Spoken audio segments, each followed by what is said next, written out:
Robert Kiyosaki बार बार बोलता है कि इन्वेस्टमेंट की अगर आप बात करो तो रियल इन्वेस्टमेंट सिर्फ रियल एस्टेट में ही होती है। और उसके साथ साथ बहुत सारे डिबेट भी है जो कि बहुत ऑनलाइन हम देखते हैं कि खुद का घर लो या रेंटिंग घर पे रहो। हम इंडियंस की आज भी मेंटालिटी है कि लोन अच्छे नहीं होते और अपनी लायबिलिटी सिर पे मत रखो, जितनी चादर है उतने ही पैर फंसारो। बट किसी पॉडकास्ट में रॉबर्ट कियोसाकी ने बोला कि मेरे ऊपर तो 1000 करोड़ या 100 करोड़ की लायबिलिटी है। या बिल्कुल है, ठीक है। और लोगों ने इसको ना इतना नेगेटिवली लिया और वो मीम वायरल हो गए कि पैसों के बारे में ये बता रहे हैं, दुनिया को सिखा रहे हैं, लेकिन इनके ऊपर तो खुद की लायबिलिटी है। कुछ कंपनीज है जो बहुत ऐड करती हैं, वो ये बोलती हैं कि आपको ना साल का 10% हम रेंटल प्रॉमिस करके देंगे, चेक और चेक काट के भी देते हैं, ठीक है।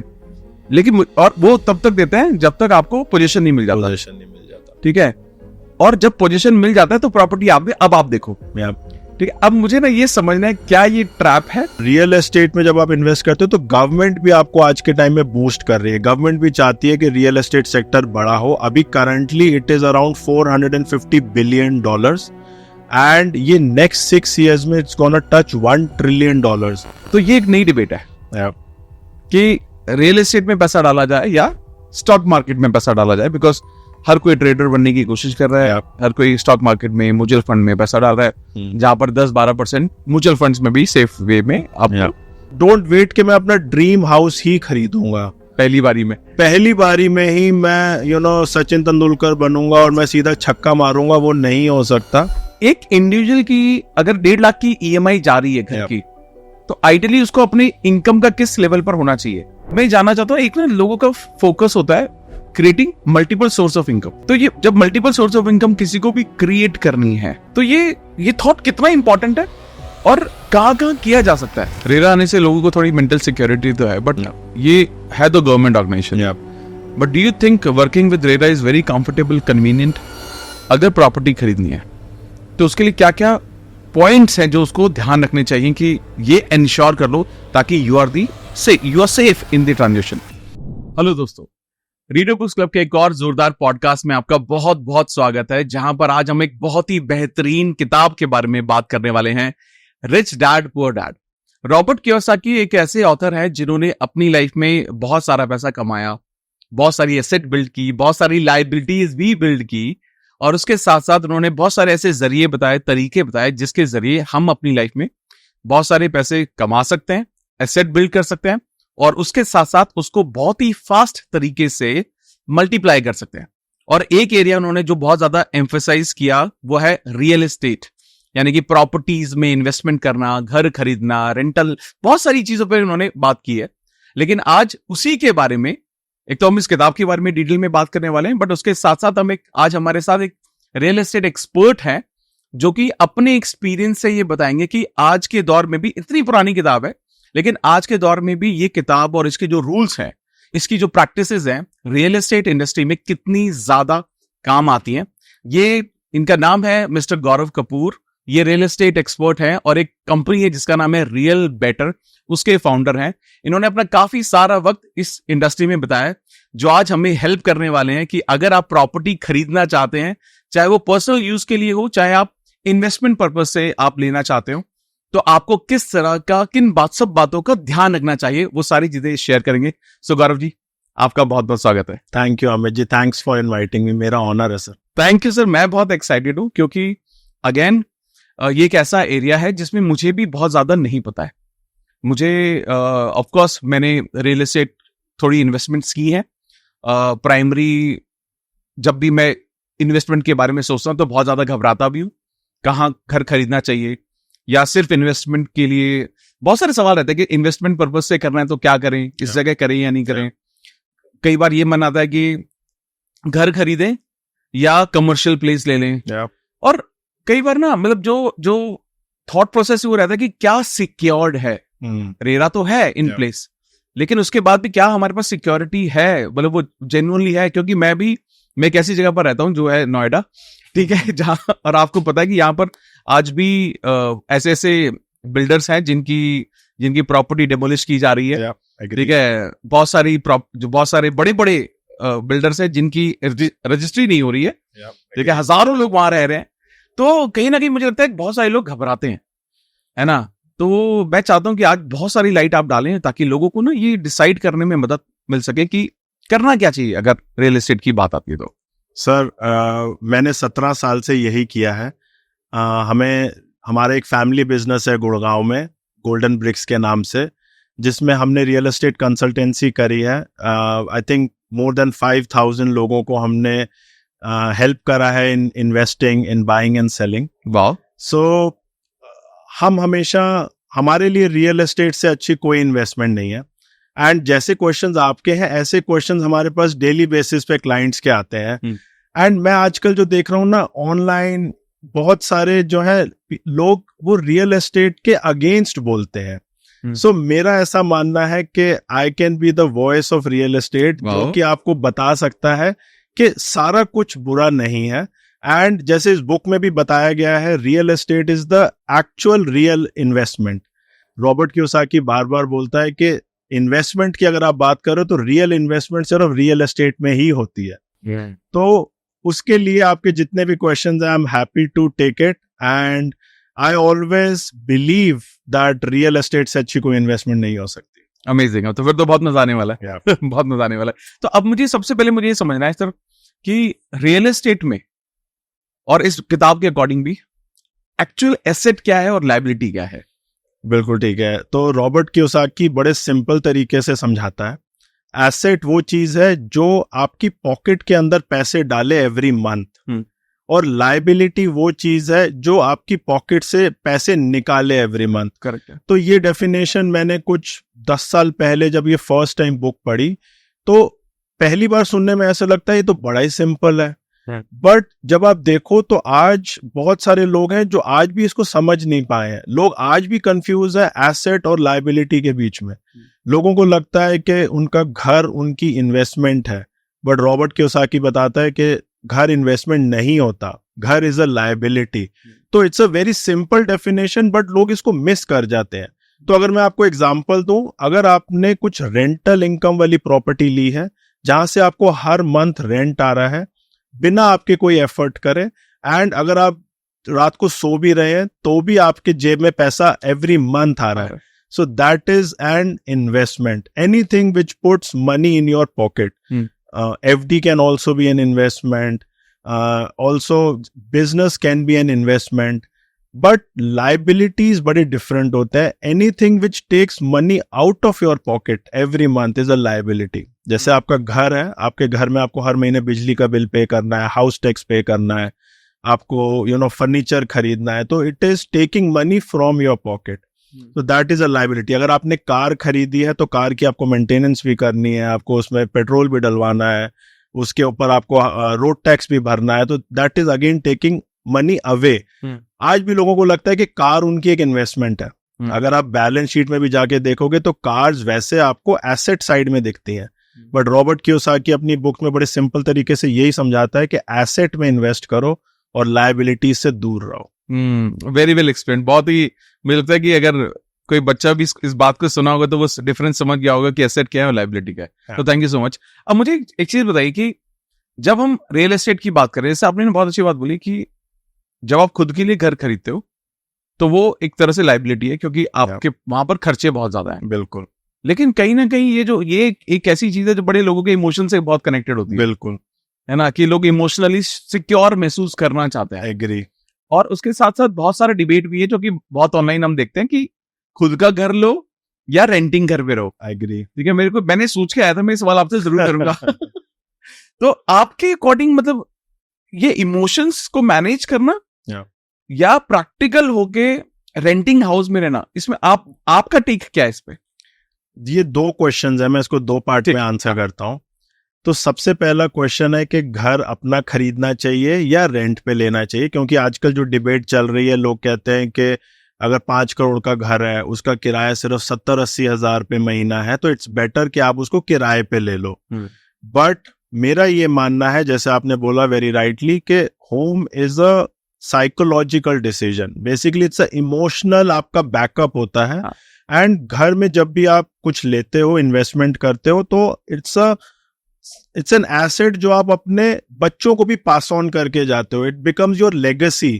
And during the course of time real estate की इन्वेस्टमेंट हमेशा बढ़ती ही है, प्राइस हमेशा बढ़ते हुए चले जाते हैं। तो घर अपना जरूर होना चाहिए, मैं इसमें बहुत बिलीव करता हूँ। रेंटिंग और बाइंग के बीच में मेरा डिसीजन हमेशा बाइंग ही रहता है, रेंटिंग की तरफ नहीं जाना चाहिए। फर्स्ट प्रायोरिटी होनी चाहिए कि अगर आप खरीद सकते हो तो आप जरूर खरीद लो उसको। बट रॉबर्ट कियोसाकी इसको थोड़ा डिफरेंट तरीके से बताता है। वो कहता है कि आपको अपने इनकम के ऊपर ज्यादा फोकस करना है, पहले आपको एक अपना सॉलिड एसेट बेस बनाना है। आपका इतनी इन्वेस्टमेंट्स होनी चाहिए कि जो उनसे पर मंथ रिटर्न आए उसी से आपका महीने का खर्चा चल जाए। तो रॉबर्ट कियोसाकी क्या कहता है कि शुरू में अपना घर भले मत खरीदो, शुरू में इन्वेस्टमेंट्स करो और एसेट्स एक्वायर करो। That can be putting money in your business, that can be putting money in like a YouTube channel, putting money in a website, जहां से आपको हर महीने कुछ पैसा आए।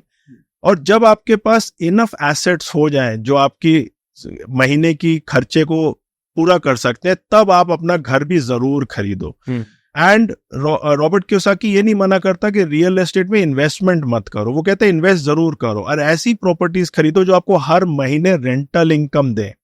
And once you have enough rental income then you should go for buying your own house also. Okay, तो उनका मतलब प्राइमरी ऑब्जेक्टिव ये है कि आपने अपना बैकअप इतना क्रिएट कर लिया कि वहां से जो इनकम जनरेट हो रही है फॉर अ वाइल, आप चाहे आप खुद भी रेंट पे रह रहे हो तो उसी से सारे आपके खर्चे निकल जाने चाहिए। And once you have enough money then you can buy your own house also.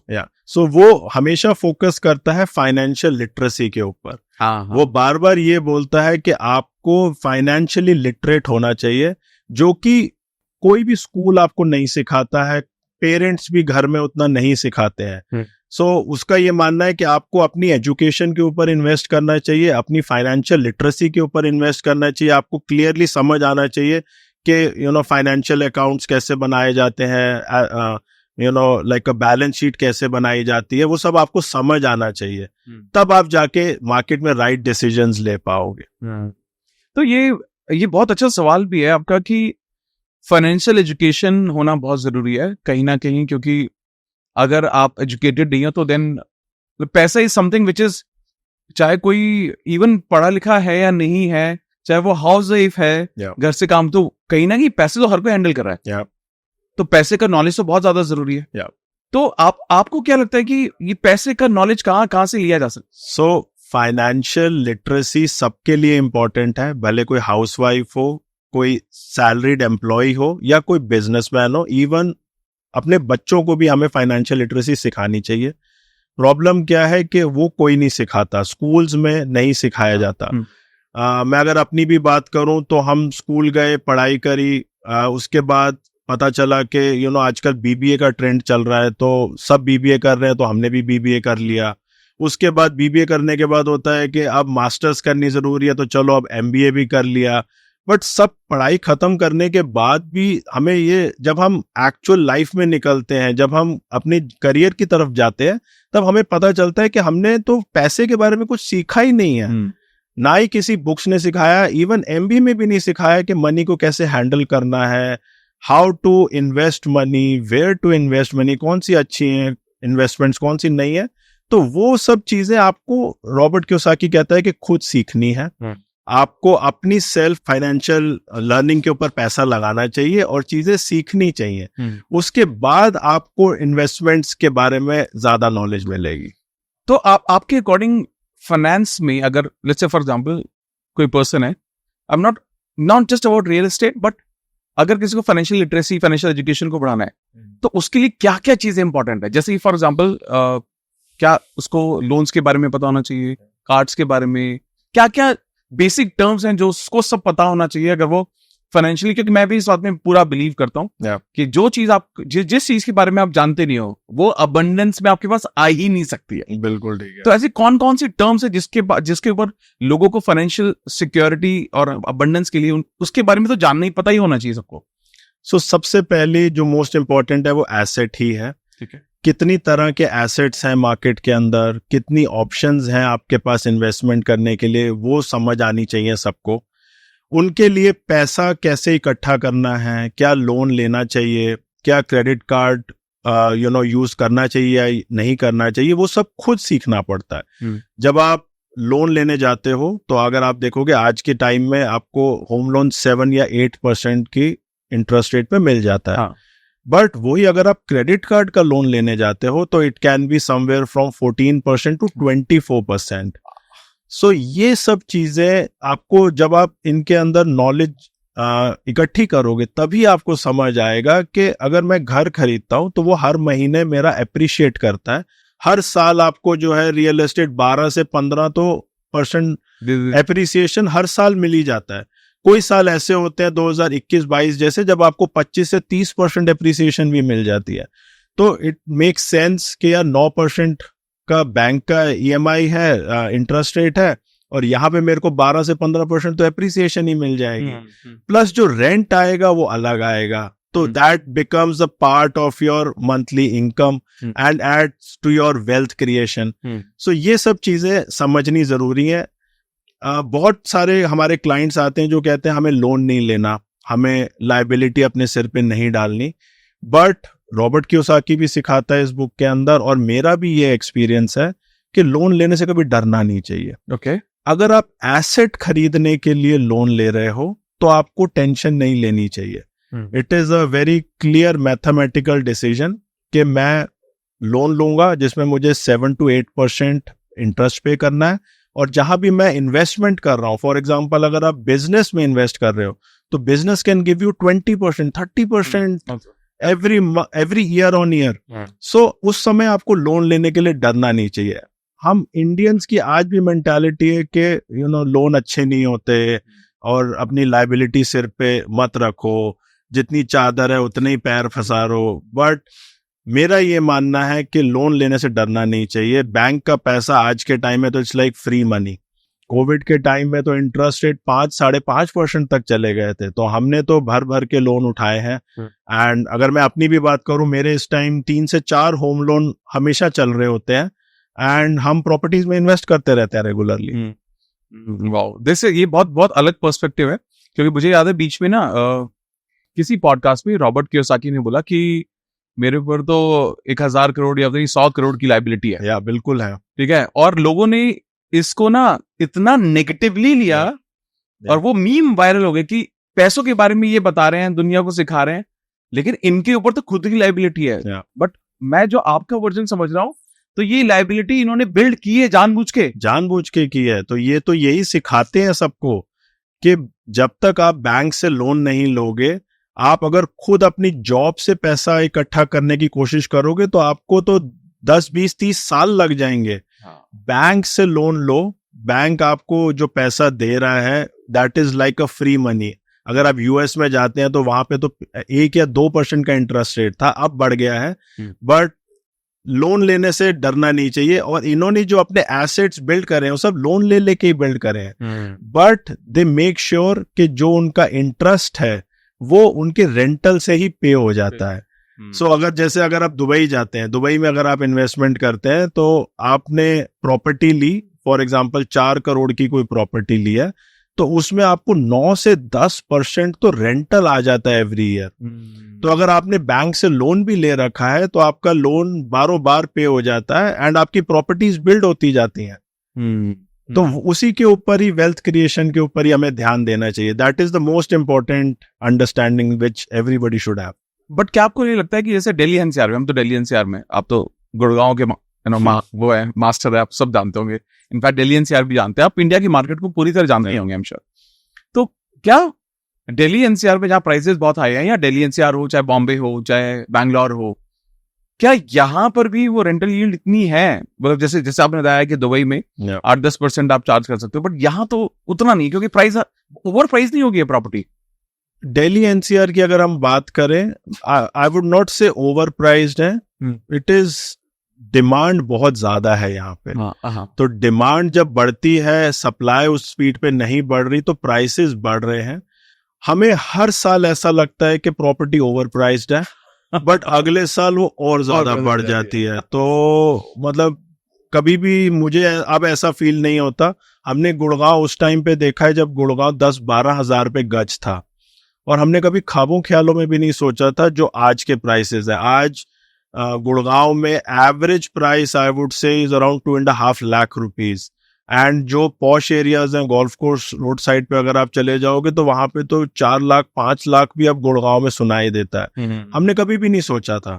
तो हर बार ऐसे लगता है, जब 1 लाख का भी प्राइस हुआ था तब ऐसे लगा था कि वो बहुत ओवर प्राइस्ड हो गया है।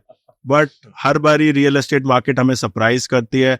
दिल्ली एनसीआर वाली जो मार्केट्स हैं या टॉप 8 सिटीज जो हैं इंडिया के अंदर, वहां पे डिमांड इतनी ज्यादा है because of urbanization, because of foreign investments coming in, because of जो लोग हैं उनका भी इनकम्स बढ़ रही हैं।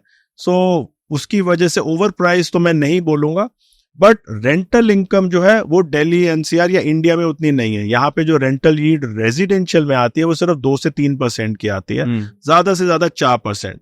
बट अगर आप कमर्शियल में इन्वेस्ट करते हो तो you can get easily 8%। Okay, office space में 8 to 9% आप इजीली आपको रेंटल यील्ड आती है।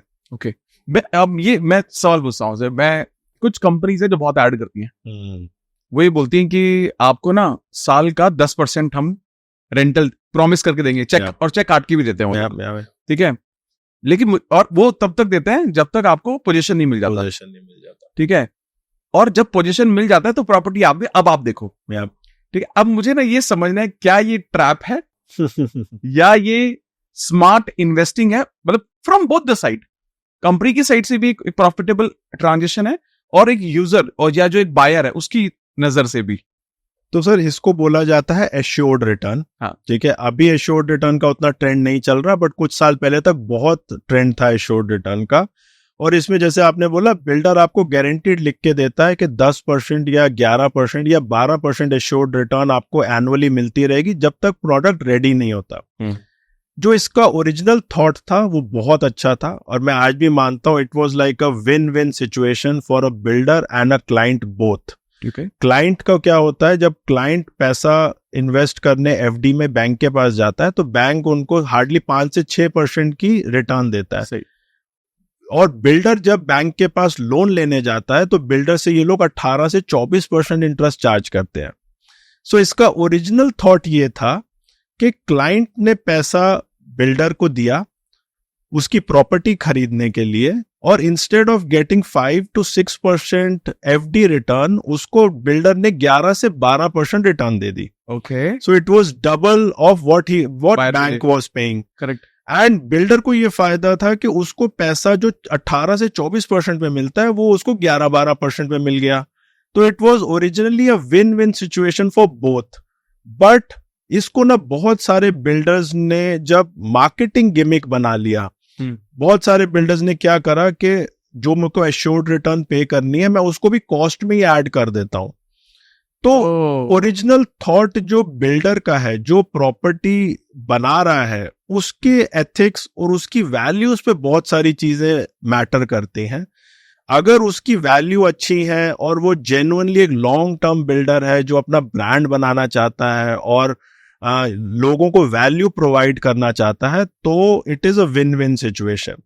अगर हम गुड़गांव की बात करें तो बहुत सारे बिल्डर्स ने जेन्युइनली एश्योर्ड रिटर्न पे करी है और प्रॉपर्टी भी अच्छी टॉप क्लास डिलीवर करी है, and both are enjoying now. But Noida में मैंने देखा या छोटे शहरों में मैंने देखा है, वहां पे लोगों ने इसको बहुत मिसयूज किया, अब्यूज किया। तो अब वो लोगों के दिमाग में वो ऐसा हो गया कि assured return is not good. मतलब लोगों के दिमाग में ये परसेप्शन ज्यादा है कि जो आपने सही से बोला कि ये जो मेरे को दे रहे हैं ये पहले तो कॉस्ट में ऐड ही कर दे रहे हैं। तो उनको ऐसा लगता है it is too good to be true, and उनको ऐसा लगता है यार 11 से 12% दे रहा है तो कुछ तो गड़बड़ है। मेरे को ऐसा लगता है, इसलिए मैंने आपसे पूछा ये सवाल। बट इसके पीछे जो बैक थॉट था वो बहुत अच्छा है। अब जैसे आप बैंगलोर जाओ, बैंगलोर के टॉप डेवलपर्स है, ब्रिगेड है, प्रेस्टीज है, एम्बेसी है, इन लोगों ने जितने प्रोमिस करे सब डिलीवर करे और लोगों को 1-1 रुपया पे किया है उन्होंने। और जब कोविड हिट किया, जब ऑफिस स्पेस ऑक्यूपाई नहीं भी हो रहे थे, तब भी उन्होंने लोगों को पे किया, अपनी पॉकेट से भी पे किया। सो मैं हमेशा ये सजेस्ट करता हूं कि आप किस बिल्डर का माल ले रहे हो, किस डेवलपर का माल ले रहे हो, वो सबसे ज्यादा इंपॉर्टेंट है। मार्केटिंग गिमिक्स के ऊपर, मार्केटिंग ब्रोशर्स के ऊपर नहीं फंसना चाहिए। मैं सबको हमेशा ये समझाता हूं कि ऑनलाइन मार्केट रिसर्च पे नहीं फंसना चाहिए। बिल्डर के ऊपर रिसर्च करो और अच्छे बिल्डर्स का मान लो, तो आपकी इन्वेस्टमेंट हमेशा अच्छी रहेगी। Amazing. सही कहा ये। तो जब आपने ये बात बोली कि बिल्डर्स पर फोकस करना चाहिए, तो आज के टाइम में व्हाट डू यू थिंक कि चलिए दिल्ली एनसीआर की बात करते हैं टू बिगिन विद, आपको क्या लगता है कि which is the place is best to invest in money, real estate में स्पेशली? हम गुड़गांव में जो ट्रेंड्स देख रहे हैं, अगर आप इन्वेस्टर हो और आप जस्ट रिटर्न्स में इंटरेस्टेड हो, तो ऑफिस स्पेस और रिटेल में इस समय आपको अच्छी वैल्यू डील्स मिल जाएंगी। Okay, I can only talk about Gurgaon. And residential जो है पिछले 3-4 साल से बहुत तेजी से बढ़ा है, और अभी अगर आप होम ओनर हो, आप अपने लिए खरीदना चाहते हो, तो residential is good for you. But investors के लिए अच्छी डील ढूंढना बहुत इंपॉर्टेंट होता है, तो वो आपको आज कमर्शियल में मिलेंगी। कमर्शियल में ज्यादा है। तो आप कैसे आइडेंटिफाई करते हो? जैसे फॉर एग्जांपल आपने जैसे भी बोला कि आप भी हमेशा कंसिस्टेंट इन्वेस्टमेंट करते होंगे, है ना? और आप कैसे आइडेंटिफाई करते हैं कि यार कि ये this is the place I should get into, मतलब मैं कहाँ खरीदूं? तो आपकी कोई टीम होती है जो रिसर्च करते हैं, और वो अगर टीम होती है तो वो क्या देखती होगी कि कहाँ इन्वेस्ट करूं? नहीं, ये सर काम आप डेलीगेट नहीं कर सकते। अच्छा। ये तो एक्सपीरियंस से ही आता है। अच्छा। ये तो हमें ही जाके ढूंढना पड़ता है। हमारे साथ क्या है, हम बहुत सारे लोगों से continuously day to day basis पे मिल रहे होते हैं, बिल्डर्स से, एजेंट से, क्लाइंट से, इवन फार्मर्स से। तो हम कंटिन्यूसली ऑन द गो ही होते हैं। तो हमें जब अपने लिए ढूंढना होता है, तो क्योंकि थोड़ा सा रिस्क ले भी सकते हैं, तो हम थोड़े से फ्यूचरिस्टिक जगह पे भी चले जाते हैं। जैसे हमें लग रहा है कि द्वारका एक्सप्रेसवे अभी बनने वाला है और यहाँ पर अच्छा ट्रैक्शन आएगा, इंफ्रास्ट्रक्चर अच्छा होगा, तो स्कूल्स और हॉस्पिटल्स भी आएंगे, मॉल्स भी आएंगे, तो हम थोड़ा सा वहां पे भी जाके इन्वेस्ट कर देते हैं, which can be a 5 to 10 year horizon investment. But जब क्लाइंट हमारे पास आता है, तो हमारी कोशिश होती है कि पहले हम उससे सारे क्वेश्चंस पूछें, उनका कितना लंबा होराइजन है, उनका फैमिली की रिक्वायरमेंट क्या है। हम हर किसी को सेम एडवाइस नहीं दे सकते, हर किसी की एडवाइस अलग होती है। तो हम अपने लिए तो हम फिर भी रिस्क ले सकते हैं, बट क्लाइंट का जब पैसा लगाना होता है, तो हमारी कोशिश ये होती है उनको रिस्की इन्वेस्टमेंट सजेस्ट ना करी जाए। मतलब अल्टीमेटली जो उनका प्राइमरी ऑब्जेक्टिव है उसके अकॉर्डिंग आप सजेस्ट करते हैं। हाँ, कि पैसे मल्टीप्लाई करने ज्यादा इंपॉर्टेंट है, सेफ्टी ज्यादा चाहिए, सिक्योरिटी ज्यादा चाहिए, या रेजिडेंशियल, कमर्शियल, प्योर अलग? ओके। कहीं ना कहीं आपको ये लगता है कि जब लोग रियल एस्टेट में इन्वेस्ट कर रहे हैं, क्योंकि मैं ज्यादातर लोगों को जो देखता हूँ, घर लेते ही तो लेते हैं, उसके बाद इन्वेस्टिंग में आ जाते हैं वो सीधा, है ना? तो क्या रियल एस्टेट इन्वेस्टिंग में टैक्सेस को समझना बहुत जरूरी है? टैक्सेस को समझना बहुत जरूरी है। Taxes can make a huge dent और can be a huge asset to you.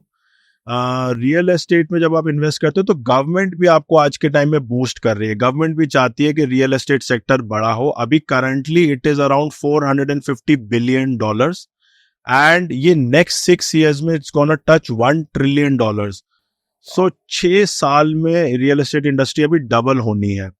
तो गवर्नमेंट भी बहुत सारे इनिशिएटिव्स ले रही है, बहुत सारी पॉलिसीज दे रही है। जैसे सबसे रिसेंटली तो रेरा आया है, RERA is there to boost the sector. But taxes की अगर हम इंडिविजुअली बात करें, तो आपको अभी गवर्नमेंट ने एक रिसेंट जो स्टेप लिया, लॉन्ग टर्म कैपिटल गेन को सिंप्लीफाई कर दिया है। उन्होंने अब 2 ऑप्शन दे दिए कि या तो आप इंडेक्सिंग ले लो और 20% लॉन्ग टर्म कैपिटल गेन आप पे कर दो, या फिर आप उसको सिंप्लीफाई करके आप 12.5% लॉन्ग टर्म कैपिटल गेन पे करो एंड फॉरगेट अबाउट इंडेक्सिंग। तो गवर्नमेंट भी ये चाहती है कि इन्वेस्टमेंट बढ़े और रियल एस्टेट और लोगों को अट्रैक्ट करे। ऐसे ही जब आप रेंटल आपको आता है एवरी मंथ या एवरी ईयर, जब आपको रेंटल आता है, तो that is taken care by the EMI का जो आपका इंटरेस्ट जाता है। हाँ। तो वहां पे भी आपको एक फायदा मिल जाता है। 1.5 लाख रुपए का जो आप इंटरेस्ट पे कर रहे हो बैंक को, वो आपको अपने इनकम टैक्स में रिबेट मिल जाता है। Okay, great. एंड आपको और भी, अगर आपकी रेंटल प्रॉपर्टीज है, तो गवर्नमेंट और भी आपको बहुत सारे इनिशिएटिव्स देती है। तो जैसे मैं एक सवाल मेरे माइंड में आया अचानक से, थोड़ा अलग भी हो सकता है। बहुत सारे लोग ना जब कई बार जो इन चीजों को नहीं समझते, टैक्स नहीं समझते, वहां ना उनके पास एक सवाल आता है आज की टाइम में जो कि बहुत ट्रेंडिंग है, स्टॉक मार्केट। तो ये एक नई डिबेट है कि रियल एस्टेट में पैसा डाला जाए या स्टॉक मार्केट में पैसा डाला जाए, बिकॉज हर कोई ट्रेडर बनने की कोशिश कर रहा है, हर कोई स्टॉक मार्केट में, म्यूचुअल फंड में पैसा डाल रहा है, जहां पर 10-12% म्यूचुअल फंड्स में भी सेफ वे में आपको निकल जाता है पैसा वहां से भी। तो what do you think about this? Sir again this is somebody personal decision होता है सबका, दोनों को कंपेयर नहीं किया जा सकता। जैसे अगर आपने ट्रेडिंग का नाम लिया तो ट्रेडिंग लोगों को लगता है इज अ क्विक मनी, लोगों को ये लगता है कि बस सुबह लिया शाम को बेचा और अपना फ्यूचर्स एंड ऑप्शन से या ट्रेडिंग करके आपने ऑप्शन निकाल लिए। That is something very different, that is very very very high risk. Stock market जो है मेरे हिसाब से बहुत हाई रिस्क होती है and it can break you also, मतलब लाखों करोड़ों रुपए का नुकसान भी होते हुए हमने देखा है। रियल एस्टेट उतना रिस्की नहीं होता, रियल एस्टेट हमेशा एक सेफेस्ट माना जाता है और इट्स अ फिजिकल एसेट जो आपके हाथ में है, आप उसको खुद यूज कर सकते हो, आप उसको किराए पे चढ़ा सकते हो, but it's a physical asset. Stock market में जब आप जाते हो तो I feel it is a paper asset, it is not a actual asset. अभी निखिल कामत ने भी 2 दिन पहले उनका पॉडकास्ट आया, उसमें यही बोला, it is all virtual money और it is paper money, but real estate is a real asset. तो इन दोनों के बीच में कोई डिबेट नहीं है। अगर आप टेम्पररीली आपको लगता है कि स्टॉक मार्केट बढ़ने वाली है, आपने शॉर्ट टर्म के लिए लगाया पैसा और वहां से आपने एग्जिट ले लिया और फिर आप रियल एस्टेट में एंटर कर जाओ, तो that is what I suggest people. But मेरा एक सिंपल क्वेश्चन है, मैं आपसे ही पूछता हूं, अगर आज आपको मैं 5 करोड़ रुपए दे दूं, ठीक है, आप सोचो कहीं से भी मैंने लाके आपको 5 करोड़ रुपए गिफ्ट कर दिए, आप ही बताओ क्या आप रियल एस्टेट की तरफ जाओगे या आप स्टॉक मार्केट की तरफ जाओगे? Real estate. सिंपल डिसीजन, आपने एक सेकंड भी नहीं लिया सोचते हुए। राइट। और यही सेम क्वेश्चन मैं 10,000 लोगों से पूछता हूं एंड सबका जवाब आता है रियल एस्टेट। क्योंकि अगर आपको 10-15 हजार रुपए की SIP करनी है, एवरी मंथ आपको कुछ पैसा इन्वेस्ट करना है, तो आप जरूर स्टॉक मार्केट में लगा दोगे, क्योंकि 10-15 हजार रुपए रियल एस्टेट में आप इन्वेस्ट नहीं कर सकते। अभी वो SIP वाला सिस्टम यहाँ पे नहीं आया, आने वाला है, रीट्स आने वाले हैं रियल एस्टेट के, बट अभी नहीं है, इंडिया में उतने पॉपुलर नहीं है। बट 10-15 हजार तब आप लगाओगे, बट जैसे ही आप 5 करोड़ या इवन 2.5 करोड़ की बात करते हो, कोई नहीं मुझे बोलता कि मैं जाके इसको स्टॉक मार्केट में ट्रेडिंग में लगाऊंगा या मैं इसको जाके स्टॉक मार्केट के म्यूचुअल फंड ले लूंगा। Nobody goes there. लेकिन आपने इसके साथ साथ जो पहले बात बोली वो ये भी बोली कि अगर छोटा पैसा है, अगर आपका ऑब्जेक्टिव घर लेने का है, तो you can do small investment in SIPs, पैसा इकट्ठा हो जाए, then take the bigger decision of buying a property और इन्वेस्टिंग। सो रियल एस्टेट के लिए तो पैसा तो चाहिए सर। आज गुड़गांव में ना 2 करोड़ से नीचे भी कोई अच्छी प्रॉपर्टी नहीं आती। तो अगर आप अभी इनिशियली अपने करियर में हो और आप अपना करियर स्टार्ट कर रहे हो, तो you should save money, put it in a place, in a safe place, may be mutual fund और मे बी इंडेक्स फंड। वहां से आपको रेगुलर पैसा आता रहेगा एंड उसके बाद जब वो एक कॉर्पस इकट्ठा हो जाए, then you should buy a property and always go for a loan. मतलब वेट मत करो कि पूरे 2 करोड़ मेरे जब सेव होंगे तब मैं जाके लूंगा। अगर आपके पास 40-50 लाख भी सेव हो गए हैं तो बैंक आपको इजीली 1.5 करोड़ का लोन दे देगा। आप जाओ और अपना 2 करोड़ की प्रॉपर्टी फर्स्ट इन्वेस्टमेंट्स करो। इंडिया के अंदर स्पेशली मेट्रो सिटीज के अंदर, इवन दुबई के अंदर जो हम ट्रेंड देख रहे हैं, people in their 20s are now investing in real estate. Yes. अब ऐसा नहीं है, हमारे फादर के टाइम पे हमें तो इतनी नॉलेज भी नहीं होती थी, but now people are aware and they are investing in real estate early now.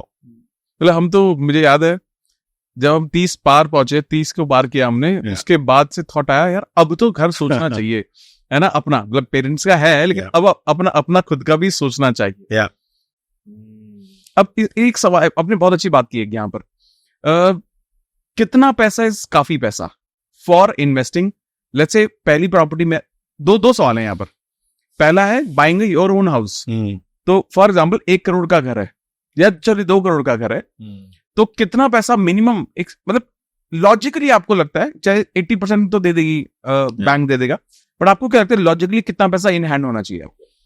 Sir 20 to 30% अगर आपके पास है तो आप अपनी इन्वेस्टमेंट कर सकते हो। ठीक है, मैं थोड़ा सा कंजर्वेटिव चलता हूं, मैं कहता हूं एटलीस्ट 50% पैसा अपना हो। ग्रेट। 50% अगर आप बैंक लोन भी ले लेते हो तो भी आपको ईएमआई हर्ट नहीं करेगी, you know, and then it becomes a easier decision कि यार मुझे रेंट पे करना है, उससे अच्छा मैं ईएमआई पे कर दूंगा। बट आज के टाइम पे आप 20% भी अगर अपना डालते हो तो आप प्रॉपर्टी खरीद सकते हो।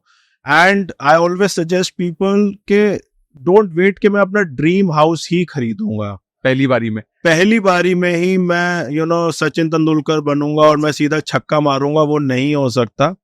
Start small, buy a house maybe in the outskirts, थोड़ा सा दूर जाके खरीद लो, उसको प्रॉपर्टी को रेंट पे चढ़ाओ। रॉबर्ट भी हमेशा यही सिखाता है दैट 1 बेडरूम से स्टार्ट करो, 2 बेडरूम से स्टार्ट करो, have multiple 1 bedrooms, multiple 2 bedrooms, put it on rent, create your credit history. आप अपना आपको सीखने को भी बहुत मिल जाएगा, आपकी लर्निंग्स भी हो जाएंगी, कौन सी प्रॉपर्टी अच्छी है कौन सी नहीं है।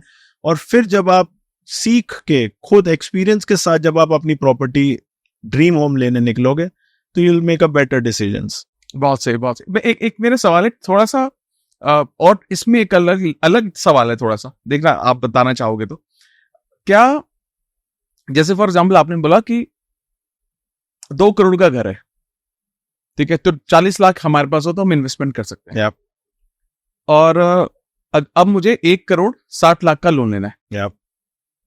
मैं अगर हाउस लोन पे जाता हूं तो करीब 20 साल की ईएमआई मोटा 1 से 1.5 लाख की मेरी 1.5 लाख की बनेगी, है ना। तो मतलब जितने लाख जितना करोड़ उतना लाख का ईएमआई बनेगा, मोटा ये कैलकुलेशन चलता है। एक इंडिविजुअल की अगर 1.5 लाख की ईएमआई जा रही है घर की, तो आइडियली उसको अपनी इनकम का किस लेवल पर होना चाहिए?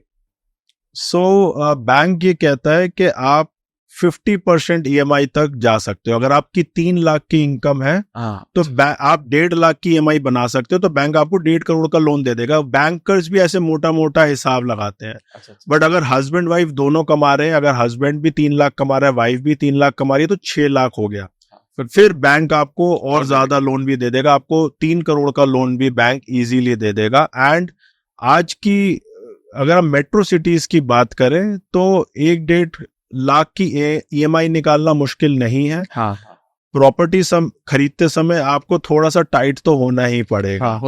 ठीक है, आपको अपने इनिशियल ईयर्स थोड़े से सैक्रिफाइस करने ही पड़ेंगे, बट एक आपका जो एसेट बन जाएगा वो आपको लाइफ लॉन्ग हेल्प करेगा। मैंने बहुत सारे ऐसे लोग देखे हैं जिन्होंने अपने लाइफ में सारे गलत डिसीजंस लिए, बट एक डिसीजन जो उन्होंने प्रॉपर्टी खरीदने का लिया था उसने सारे उनके पाप सुधार दिए। सो मैं आपसे एक क्वेश्चन पूछता हूँ, गुड़गांव में सपोज सुशांत लोग 2 में या 3 में किसी ने एक 300 गज का प्लॉट खरीदा हो 2004 के अंदर, ओके, 20 साल पहले 30 लाख का, ठीक है, तो आज उसका क्या रेट होगा गुड़गांव में, क्या लगता है आपको?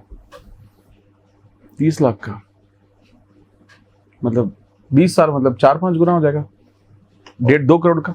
और बढ़ाओ थोड़ा सा, और भी ज्यादा है, 5 करोड़ और बढ़ाओ इससे भी ज्यादा है, और गैस करो 8 करोड़ और बढ़ाओ 10 करोड़ ऑलमोस्ट आप सोचो इस टाइम गुड़गांव में जो रेट चल रहे हैं, it is more than 3 lakh rupees. और एक प्लॉट 9 से 10 करोड़ रुपए का अब आपको मिलता है, 300 मीटर का, 300 गज का, 300 गज का। ओ मतलब बहुत अफोर्डेबिलिटी। मतलब ये एक्चुअली में एक वक्त ऐसा था जैसे गुड़गांव में तो सब बोलते थे जंगल नहीं है, कुछ नहीं है, और अब तो मतलब इट्स गोइंग बियॉन्ड अफोर्डेबिलिटी, है ना। सो वो बेसिकली रिस्क एपिटाइट ही जिन लोगों का उस टाइम था। हमारे ऐसे भी कुछ क्लाइंट्स हैं जिन्होंने 1980s के अंदर डीएलएफ और सुशांत लोग में प्लॉट लिए थे और हजार गज के प्लॉट लिए थे, एंड आज भी वो रख के बैठे हुए हैं। एंड आप सोचो एक प्लॉट आज अगर वहां पे 5 लाख रुपए का रेट चल रहा है, मतलब 50 करोड़ के प्लॉट जो उनके पास मल्टीपल लेके रखे हुए हैं उन्होंने। एंड मैं उनसे पूछता हूँ आपका क्या प्लान है, वो कहते हैं कुछ नहीं, हमने तो 80s में स्पेयर पैसा था लगा दिया, आप मेरे को बताओ ऐसी कोई इन्वेस्टमेंट नहीं होगी जो आपने 80s में करी हो, जितना रियल एस्टेट आपको गेन दे सकता है उतना कोई नहीं दे सकता। कोई नहीं दे सकता। Oh my God, nice. और उस टाइम 200 रुपए गज का रेट होता था। और बट आई एम श्योर उस वक्त भी थोड़ा मुश्किल होता होगा, बट थोड़ा सा, बट प्रोपोर्शन ऑफ रिस्क या जो प्रोपोर्शन ऑफ पुश आज से तो बहुत ही कम। अब तो सोच ही नहीं सकते कि प्राइम लोकेशंस पर आप सोच ही नहीं सकते कि आप कि कभी ले भी पाओगे। फिर आप जाते हो बहुत पीछे, बहुत दूर जाते हो। फिर आप आई थिंक मानेसर की तरफ की प्रॉपर्टीज अभी बहुत, वो भी मेरे को लगता है जो गुड़गांव की बिल्कुल पीछे है, उनके प्राइसेस भी बहुत अच्छे होने लगे अब तो। हाँ, मैं हमेशा ये सजेस्ट करता हूँ कि गुड़गांव का जो एरिया है, गुड़गांव के अंदर आप कहीं भी इन्वेस्ट करो तो आपको ग्रोथ मिलेगी। बट बहुत सारे लोग ना कहते हैं कि हम थोड़ा सा और दूर चले जाते हैं, दारूवेड़ा चले जाते हैं, भिवाड़ी चले जाते हैं, नीमराना चले जाते हैं, वो भी किसी ना किसी दिन गुड़गांव बन जाएगा। बट ऐसा नहीं होगा। मेरा ये मानना है कि गुड़गांव जो एक बना है उसको रेप्लिकेट करना, अब दोबारा से एक और नया गुड़गांव बनना बहुत मुश्किल है। मतलब आपको इतना एप्रिसिएशन नहीं मिलेगा। हाँ, इतना एप्रिसिएशन होता है जॉब क्रिएशन से। जहां जॉब क्रिएशन होगी वहीं एप्रिसिएशन होगा। भिवाड़ी, रेवाड़ी, नीमराना में उतनी जॉब क्रिएशन नहीं है जितनी मल्टीनेशनल कंपनीज है। गुड़गांव में मोर देन 300 फॉर्च्यून 500 कंपनीज के ऑफिसेज हैं। और क्यों है? All credit goes to the airport. हाँ, तो एयरपोर्ट जहां पर है, Indira Gandhi international airport, not any airport. ऐसा नहीं कि जेवर में जाके एयरपोर्ट बनेगा तो वो भी गुड़गांव बन जाएगा, ऐसा नहीं होने वाला। इंदिरा गांधी इंटरनेशनल एयरपोर्ट जो है उसकी वजह से गुड़गांव में ग्रोथ है। मतलब हर किसी को ध्यान रखना चाहिए अगर कहीं पर भी एयरपोर्ट की प्लानिंग है तो प्राइस तो अच्छे होने वाले हैं। बट जेवर भी बहुत हाइप्ड है फिलहाल। आपने तो ओवर हाइप्ड है? ओवर हाइप्ड है। आई बिलीव कि एक तो ना ये बहुत लॉन्ग टर्म इन्वेस्टमेंट्स होती हैं। एयरपोर्ट बनने में, उसको सक्सेसफुल होने में शायद 15 साल 20 साल लग जाएंगे। जो इंदिरा गांधी इंटरनेशनल एयरपोर्ट है ये अभी रीसेंट एयरपोर्ट नहीं है, ये शायद 60-70 साल पुराना एयरपोर्ट है। तो हर किसी को आप इससे कंपेयर नहीं कर सकते। अब जैसे चंडीगढ़ में नया एयरपोर्ट बना, या अभी फॉर एग्जांपल शिरडी में नया एयरपोर्ट बना, छोटे छोटे शहरों में अब गवर्नमेंट का स्मार्ट सिटी का इनिशिएटिव है। अब वो हर छोटी सिटी में भी जाके एयरपोर्ट बना रहे हैं। बट हर सिटी गुड़गांव नहीं बन सकती। सही बात है। अब मैं एक चीज की बात करूंगा आपसे कि जब हम बहुत सारे लोग ना ये आई एम श्योर बहुत सारी क्लैरिटी उनको मिली होगी अब जितनी भी हमने अब तक बात की है। मैं जानना चाहता हूँ, एक ना लोगों का फोकस होता है creating multiple source of income. तो ये जब मल्टीपल सोर्स ऑफ इनकम किसी को भी क्रिएट करनी है तो ये थॉट कितना इंपॉर्टेंट है और कहाँ किया जा सकता है रियल एस्टेट के अंदर? मैं ये नहीं कह रहा हूँ कि शेयर मार्केट में उसको अलग छोड़ रहा हूँ, रियल एस्टेट के अंदर भी मल्टीपल पॉइंट्स हो सकते हैं क्या? बिल्कुल हो सकते हैं। रियल एस्टेट के अंदर अगर हम बात करें तो one is a rental income. अब रेंटल इनकम में भी you can create a residential rental income, you can create a commercial rental income. ठीक है, दो तरीके के तो ये हो गए। तीसरा जो है, जो मैं लोगों को सजेस्ट करता हूँ, it is the flipping of the houses. Okay, आप एक मार्केट में जाओ, एक अच्छी वैल्यू डील ढूंढो। मे बी थोड़ा सा पुराना बना हुआ मकान हो, थोड़ा सा जो वेयर टेयर हो रहा हो, उसको खरीदो, वो आपको अच्छे प्राइस में मिल जाएगा। उस पर फिर आप वैल्यू ऐड करो। Okay, get it a good plumber, good would work, उसको नए तरीके से आप डिजाइन करो। हम क्या करते हैं, हमने जैसे इंटीरियर डेकोरेटर्स भी हायर कर रखे हैं, तो हम उसका इंटीरियर चेंज कर देते हैं, अच्छा उसको बिल्कुल नए जैसा बना देते हैं। एंड फिर जब आप उसको मार्केट में लेके जाते हो तो you get very good price, you get a price of a new home. So ये भी एक तरीका है। ये यूएस के अंदर बहुत चलता है, रॉबर्ट कियोसाकी भी इसको बहुत सजेस्ट करता है। And this is again a source of income जिसमें आपको मेहनत नहीं करनी है, आपको इन्वेस्टमेंट करनी है और आपको एक छोटी सी टीम बनानी है। वो टीम सारा मैनेज करेगी, डिजाइनिंग, कंस्ट्रक्शन। आजकल आप आउटसोर्स कर सकते हो, आप टर्न की प्रोजेक्ट्स दे सकते हो and then keep it and sell it. तो बहुत सारे बायर ना आपको आई एम श्योर मिलते होंगे जो कि दो तरह के सवाल लेकर आते होंगे। पहला सवाल होगा कि कौन सी हॉट प्रॉपर्टी है जो आज खरीदो और 6 महीने में उनका प्राइस ऐसा हो जाए, बस 20%, 25%, 30% दे दिया, 1 साल में हमारा कुछ अच्छा हो जाए।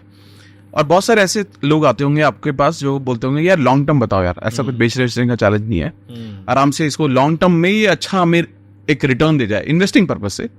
क्योंकि मैंने आपका प्रोफाइल भी काफी बड़ा काफी आपको समझने की कोशिश की, रियल बेटर को भी मैंने समझा।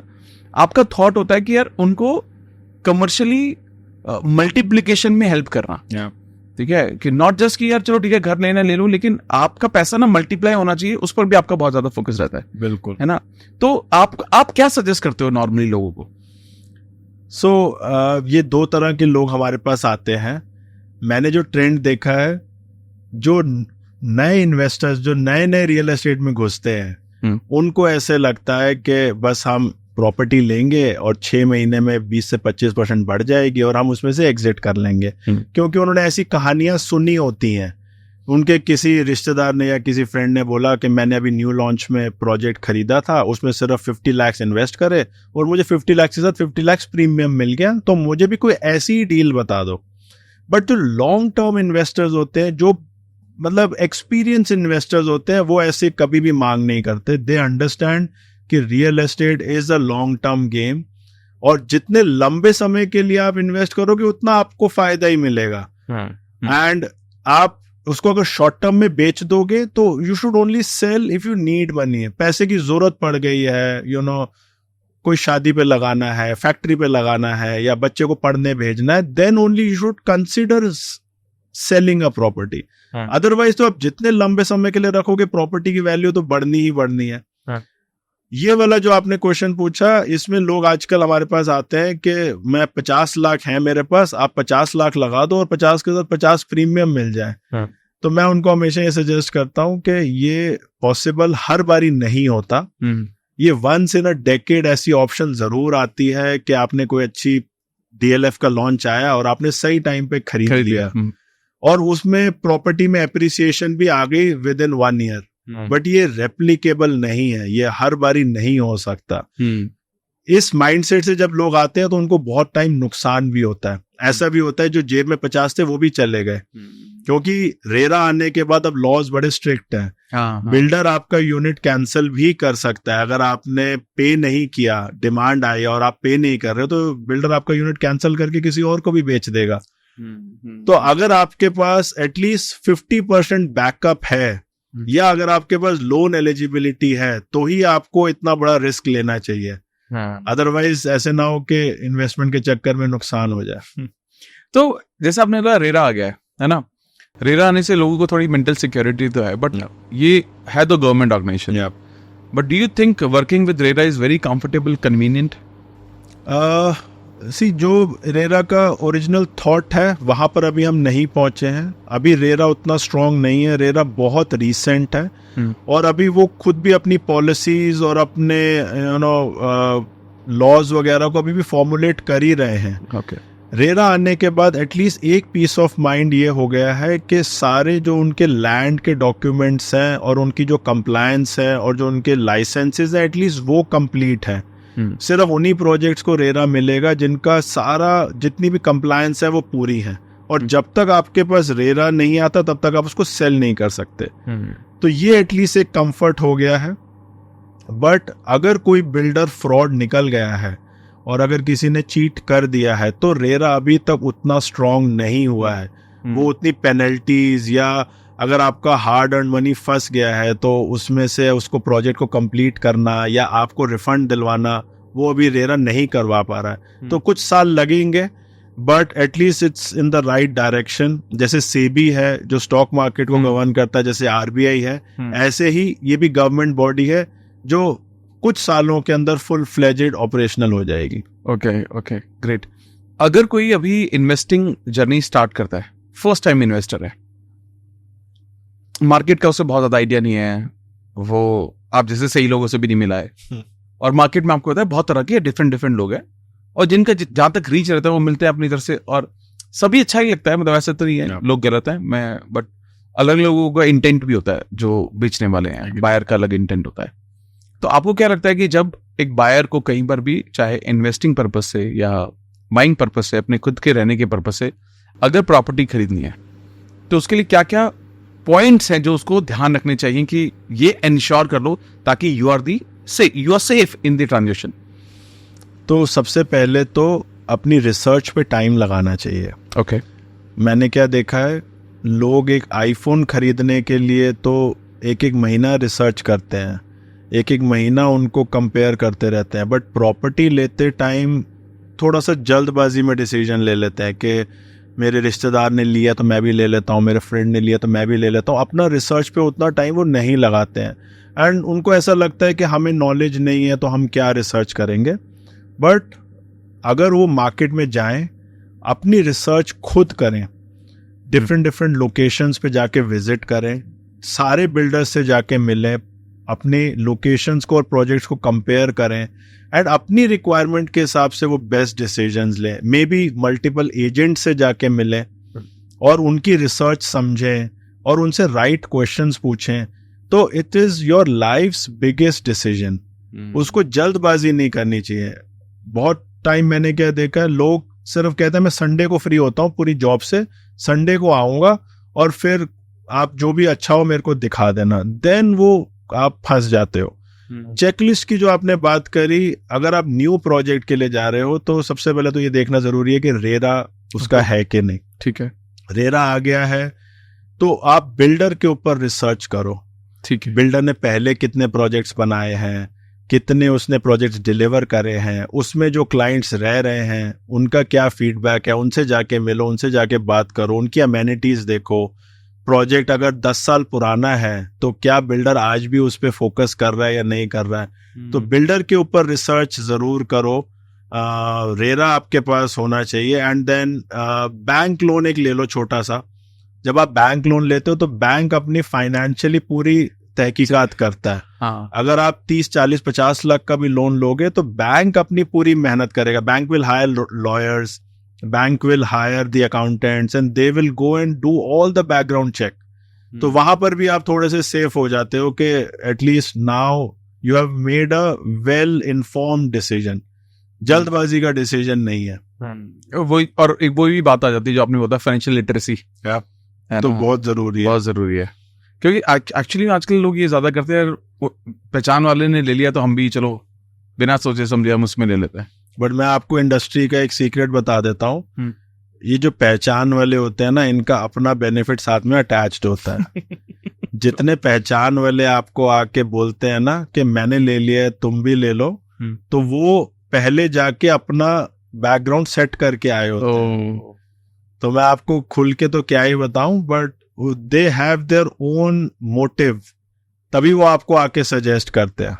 ओके, ये इस इंडस्ट्री का बैड सीक्रेट है and everybody is drawn towards real estate. लोगों को लगता है कि यार क्विक मनी है, मैं भी 3-4 क्लाइंट आपके पास ले आता हूँ, मेरे को क्या मिलेगा या कितना डिस्काउंट मिल जाएगा मेरी प्रॉपर्टी में अगर मैं लेता हूँ तो। तो वो सिर्फ उसमें इंटरेस्टेड है कि उनको क्या मिलेगा, वो इसमें इंटरेस्टेड नहीं है कि बिल्डर ने अच्छा है कि नहीं और बिल्डर ने इन्वेस्ट किया है कि नहीं। Okay, okay, good, very good point. I think बहुत जेन्युइन बात भी है, इसलिए बट खुद का रिसर्च करो, खुद का रिसर्च करो, जानो। और जैसा आपने बोला कि ऐसा भी नहीं कि 2-4 लाख रुपए आप लगा रहे हो, आप मोटा पैसा आप लगाने जा रहे हो, और पूरी लोगों की तो पूरी जिंदगी की कमाई होती है एक घर लेना या एक कमर्शियल प्लेस लेना इन्वेस्टिंग पर्पस से, ताकि उसको जिंदगी भर उससे पैसा एसेट बना के पैसे कमा सके। तो ध्यान से करना ज्यादा जरूरी है। आजकल क्या हो रहा है, एनआरआई इन्वेस्टमेंट बहुत आ रही है। ये जो आप एकदम से प्रॉपर्टी प्राइसेस देख रहे हो अब जा रहे हैं, क्योंकि एनआरआईज अब बहुत इन्वेस्ट कर रहे हैं इंडिया के अंदर। हमारी जो मार्केटिंग हुई है इंडिया की एंड इंडिया ग्रोथ स्टोरी की, उसकी वजह से now everybody wants to invest in India. तो बहुत एनआरआई पैसा आ रहा है एंड बहुत टाइम मैंने देखा है एनआरआईज भी ऐसे ही फंस जाते हैं। ऑनलाइन गए, कोई प्रोडक्ट देखा, कोई ब्रोशर देखा, अच्छा लगा, पैसा ट्रांसफर कर दिया, ना उन्होंने रिसर्च करी, ना उन्होंने विजिट करी। बट जब वो इंडिया आते हैं तो वो देखते हैं कि अभी तो प्रोजेक्ट शुरू भी नहीं हुआ, या डिले चल रहा है, या बिल्डर का पेपर वर्क कंप्लीट नहीं था। तो खुद विजिट करना, खुद टाइम लगाना बहुत जरूरी है, बहुत जरूरी है। वाह, करेक्ट।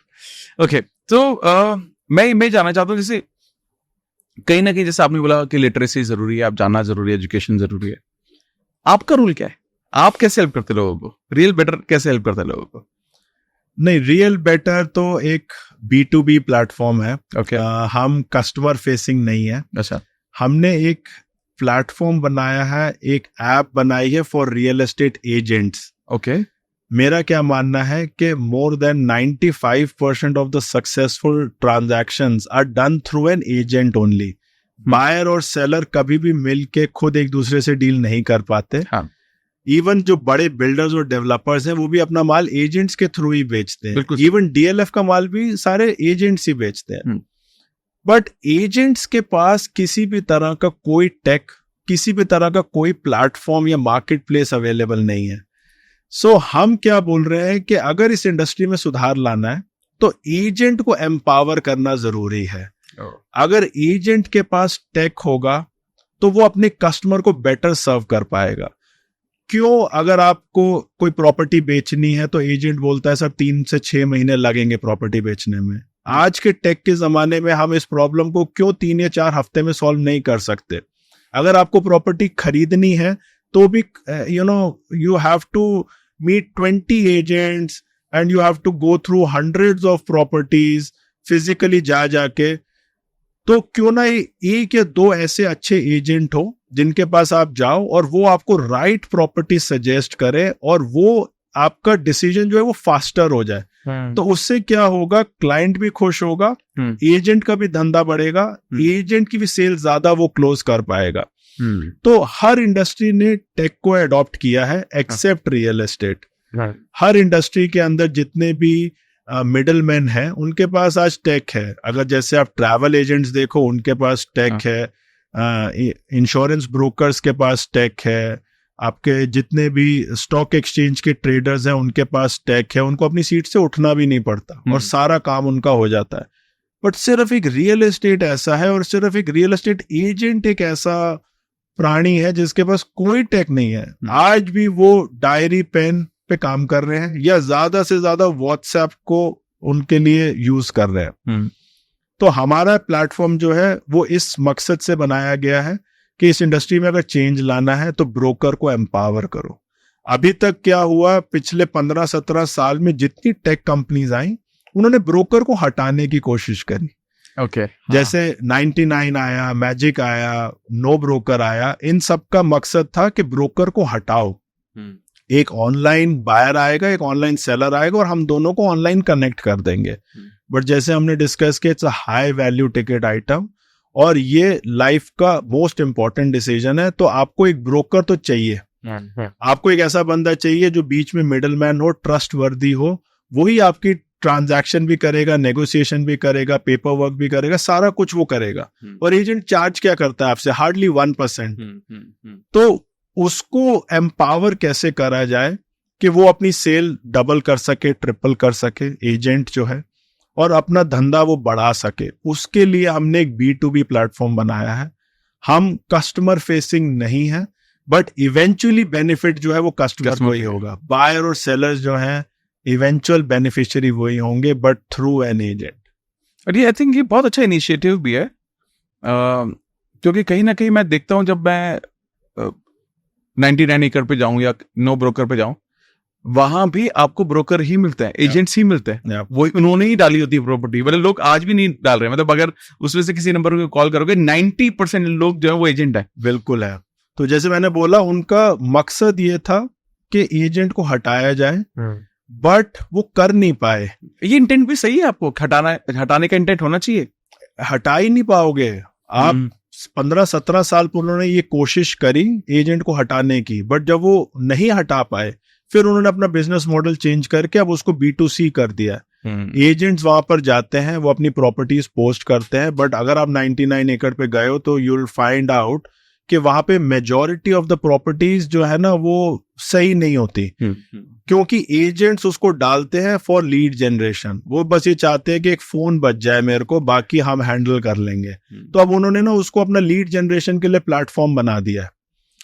तो कस्टमर की लाइफ वहां मिजरेबल हो जाती है। जैसे ही आपने एज अ बायर और सेलर अपना फोन नंबर डाला, आपका जो फोन नंबर है 10-12 एजेंट्स में डिस्ट्रीब्यूट कर दिया जाता है, तो आपको कंटिन्यूअसली फिर स्पैमिंग शुरू हो जाती है।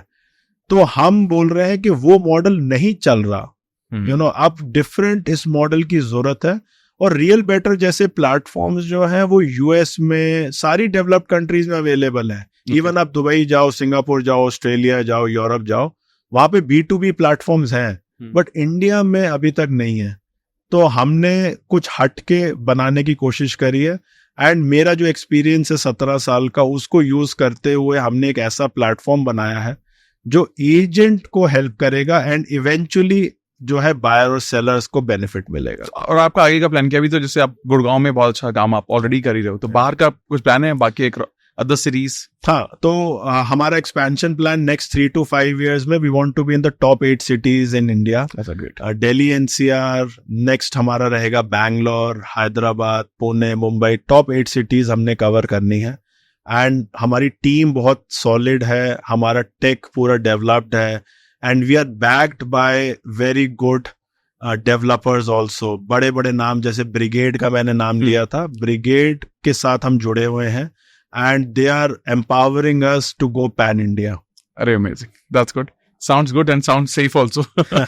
And I'm sure जो बीच के जो लोग हैं, एजेंट्स हैं, उनको एक सिक्योर, उनके लिए भी सिक्योर जगह होगी, और अल्टीमेटली जैसे आपने बोला कि अल्टीमेटली हम जैसे जो लोग हैं उनको फायदा होने वाला है, तो it's a win win situation. चलिए ग्रेट। अब आखिरी के कुछ सवालों में मैं आता हूँ, एंड आई एम श्योर अब तक बहुत वैल्यू ऐड किया आपने, बहुत, मुझे सच में बता रहा हूँ, मैं रियल एस्टेट को इस पर्सपेक्टिव से मैंने नहीं देखा था, जिस जो नजरिया आपने दिया है, मुझे ऐसा लग रहा है तो बहुत सही जगह है यार जहाँ सबको आना चाहिए। चलिए ग्रेट। मेरा एक आखिरी सवाल ये है आपसे इसमें कि जैसे आपने ये किताब आपकी भी फेवरेट है, मेरी भी फेवरेट है, बहुत लोगों ने इस किताब को पढ़ा है। इसके अलावा ऐसी कौन सी किताबें हैं ऑन मनी या फाइनेंस या रियल एस्टेट जो आपको लगता है कि लोगों को जरूर पढ़नी चाहिए? Any recommendation? सो बहुत अच्छी अच्छी किताबें लिखी गई हैं, बट 3 बुक्स जो मैं सजेस्ट करता हूँ, one is psychology of money, बहुत अच्छी बुक है, बहुत एक्सप्लेन किया उन्होंने डीप में।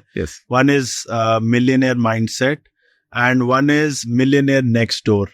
ये 3 बुक्स मेरी फेवरेट हैं, और इसके अलावा और बहुत सारी बुक्स हैं। अमेजिंग, ये तीनों सेशन बहुत अच्छे हैं, मैं तीनों किताबें पढ़ी है मैंने। अच्छा। और मेरे को लगता है गोल्ड है बिल्कुल, मतलब अगर कोई भी इन किताबों को पढ़ लेगा उसके लिए अपने, चाहे वो माइंडसेट वाइज हो, चाहे वो इन्वेस्टिंग पर्पज से, चाहे वो जो प्रैक्टिकल स्किल जो फाइनेंस की चाहिए, उस थॉट प्रोसेस से भी बहुत सारी चीजें समझ में आएंगी। सो इसमें सबसे पहले वो क्या सिखाते हैं, रिच डैड पुअर डैड में भी यही सिखाते हैं कि आपको सबसे पहले अपना माइंडसेट चेंज करना है। It all starts from your mindset. अगर आपका एक पुअर माइंडसेट है तो आप नहीं आगे सक्सेसफुल हो पाओगे। सबसे पहले अपने माइंडसेट के ऊपर काम करो। Amazing amazing. सो अब फाइनल पार्ट में हम इस पूरे पॉडकास्ट के, बिल्कुल मेरा मन नहीं हो रहा है, मेरा लग रहा है और बहुत सारी बातें कर लूं मैं आपसे, but I am sure offline में करूंगा। अब हम एक रैपिड फायर करते हैं, क्विक। अच्छा।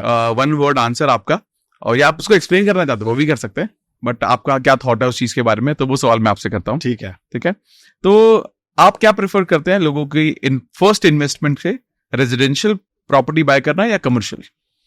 फर्स्ट इन्वेस्टमेंट के लिए रेजिडेंशियल, उसके बाद से commercial. Fantastic. Okay, what is the best real estate advice you have ever received? Best तो यही है कि रियल एस्टेट लो और भूल जाओ। हमेशा बोला जाता है कि buy and wait rather than wait to buy. Okay great. Worst advice जो आपको मिली है आज तक रियल एस्टेट पे? वर्स्ट एडवाइस कि प्रॉपर्टी खरीदते रहो बेचते रहो, खरीदते रहो बेचते रहो, वो मैं तो अपने क्लाइंट्स को मना करता हूँ। Being a real estate agent also मैंने कभी भी सजेस्ट नहीं करता, हमेशा लो और लॉन्ग टर्म के लिए रखो। अच्छा, amazing, very good very good. तो आप क्या सजेस्ट करते हो, लॉन्ग टर्म होल्ड या short term flip? Long term hold. अगर आपका पहली 2 इन्वेस्टमेंट्स है, 3 इन्वेस्टमेंट्स है तो लॉन्ग टर्म होल्ड, और अगर आप उससे ज्यादा और इन्वेस्टमेंट करना चाहते हो तो आप एक साइड बिजनेस अपना फ्लिपिंग भी बना सकते हो।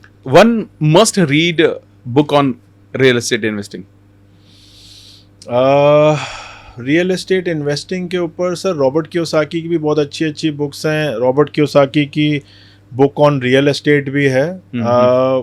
अदरवाइज मैंने जैसे DLF के ऊपर बुक लिखी गई हैं, वो भी पढ़ी हैं मैंने। ओके, बहुत अच्छी अच्छी बुक्स हैं। ओके, 1 सेलेक्ट करना बड़ा मुश्किल है। ओके, बट ये किताब अच्छी है जो आपने कहा, book of real estate. Okay great. आपको क्या लगता है कि सबसे बड़ी मिस्टेक जो न्यू इन्वेस्टर करते हैं? न्यू इन्वेस्टर सबसे ज़्यादा तो वेट पे बहुत टाइम लगा देते हैं। वो अपनी कई बारी क्या होता है एनालिसिस पैरालिसिस में चले जाते हैं और 3-3 4-4 5-5 साल सिर्फ सोचते ही रह जाते हैं कि स्टॉक मार्केट में जाऊं कि रियल एस्टेट में जाऊं, और वो हमेशा कैचिंग अप गेम में लगे रहते हैं। जब प्रॉपर्टी 3 करोड़ की होती है तो वो कहते हैं अभी मेरे पास 2.5 हैं, 50 और इकट्ठे करता हूँ। जब उनके पास 3 इकट्ठे हो जाते हैं तब तक प्रॉपर्टी 3.5 की हो जाती है। फिर वो कहते हैं अच्छा 50 और इकट्ठे करता हूँ। फिर प्रॉपर्टी जब तक 3.5 इकट्ठे करते हैं तब तक प्रॉपर्टी 4 की हो जाती है। तो वो हमेशा नेवर एंडिंग कैचिंग गेम में ही लगे रहते हैं। सबसे बेस्ट तरीका क्या है कि अंडर वैल्यू प्रॉपर्टी को ढूंढने का? आपको रिसर्च ही करनी है। आपको मार्केट्स में जब आप उतरोगे, डिफरेंट लोकेशंस को कंपेयर करोगे, उस लोकेशंस के अंदर डिफरेंट प्रोजेक्ट्स को कंपेयर करोगे, और अगर आप अपना एक अच्छा नेटवर्क बना लेते हो B2B रियल एस्टेट के अंदर, तो अच्छी डील्स आपके पास खुद चल के आएंगी। Okay, great. आपको क्या लगता है अभी फिलहाल इंडिया में बेस्ट सिटी कौन सी है रियल एस्टेट इन्वेस्टिंग के लिए? मेरे लिए हमेशा गुड़गांव। हमेशा ही गुड़गांव रहेगा। गुड़गांव के बाद सेकंड अगर हम देखें तो बैंगलोर बहुत अच्छी सिटी लगती है मेरे को इन्वेस्टमेंट के लिए। Noida is also good, but Noida में थोड़ा सा आपको सावधान रहना पड़ता है, but top is always Gurgaon. Okay, great. तो आपके अकॉर्डिंग किसी प्रॉपर्टी को खरीदते वक्त सबसे बड़ा रेड फ्लैग क्या है? सबसे बड़ा रेड फ्लैग, अगर बैंक्स उसको लोन नहीं दे रहे हैं, और अगर बड़े banks like HDFC and ICI अगर लोन नहीं दे रहे हैं, तो वो बहुत बड़ा रेड फ्लैग है। Something is really missing. Oh wow, the easiest way, because ये फाइंड आउट करने गए तो। हाँ, okay, great. So one piece of final advice to people जो अपनी रियल एस्टेट की जर्नी स्टार्ट कर रहे हैं। Real estate is the best investment ever, और हमारे दादा परदादा के टाइम से ये बेस्ट थी, बेस्ट है और बेस्ट रहेगी। यूट्यूब या लोगों की बातों पे मत जाओ, and always do your research and buy in real estate and then wait for a longer time. Amazing. Thank you so much Gaurav ji. मुझे बहुत अच्छा लगा आपसे बात करके, और जिस सिंप्लिसिटी से आपने ये सारी चीजें एक्सप्लेन की है, मैं सच में ये बोलना चाहता हूं कि सभी लोगों को ये समझ में आया होगा कि रियल एस्टेट में जो आप इन्वेस्टमेंट करने का जो ऑप्शन है उसका सही तरीका क्या है, और आप इसको एज अ सेफ ऑप्शन भी कंसीडर कर सकते हो। बहुत लोग जो सोचते हैं कि यार रियल एस्टेट मतलब रिस्की होगा, बहुत ज्यादा, मतलब घबराहट की जरूरत नहीं है। अगर आप रिसर्च करने को तैयार हो, थोड़ा वक्त देने को तैयार हो, और सही लोग आपको मिलेंगे, सही एजेंट मिलेंगे, सही प्लेटफॉर्म मिलेंगे, तो आप अपनी डिजायर्ड जो आपका आउटपुट है, जो आप किसी भी इन्वेस्टमेंट से चाहते हैं, तो वो आप रियल एस्टेट में डेफिनेटली आप पा सकते हैं। बिल्कुल सर। दोस्तों, thank you so much for this all the conversation, and I wish you and your company all the best. And so guys, मैं आप सभी को सजेस्ट भी करूंगा कि जैसा गौरव जी ने बताया कि अगर आप रियल एस्टेट में अपनी जर्नी स्टार्ट कर रहे हैं तो प्लीज इंश्योर कीजिए कि आप काफी रिसर्च करें, और अगर आप रिसर्च करने के लिए तैयार हैं, थोड़ा सा वक्त देने के लिए तैयार है, जैसे उन्होंने बोला कि हम एक आईफोन खरीदना चाहते हैं, एक छोटी सी चीज खरीदना चाहते हैं, तो हम बहुत सारा वक्त देते हैं, लेकिन जब लाइफ का इतना बड़ा डिसीजन लेना होता है तो हम शायद उतना वक्त नहीं देते, सिर्फ फेथ पर हम चलने लगते हैं। तो शायद ये हमें अवॉइड करने की जरूरत है और जानने की जरूरत है, और जितनी ज्यादा हम नॉलेज रखेंगे इस चीज के बारे में, एजुकेशन अपना लिटरेसी बढ़ाएंगे, आई थिंक उतना ज्यादा सेफ रहकर हम काम कर सकते हैं। और साथ के साथ गौरव जी से रिलेटेड जितने भी लिंक हैं, कॉन्टैक्ट डिटेल्स है, मैं वो डिस्क्रिप्शन में मैं डाल दूंगा, ताकि आप अगर इनकी टीम से डायरेक्टली कनेक्ट करना चाहते हैं किसी भी तरीके से, वो आप डायरेक्टली कनेक्ट कर सकते हैं, ताकि आप भी उनसे वो डायरेक्टली कनेक्ट होके डायरेक्टली कंसल्ट कर सके if at all you need any suggestion और you want to do any kind of investment in the future. तो thank you so much sir, मजा आया और बहुत कुछ सीखने को मिला मुझे। सेम है सर, बहुत मजा आया। Thank you.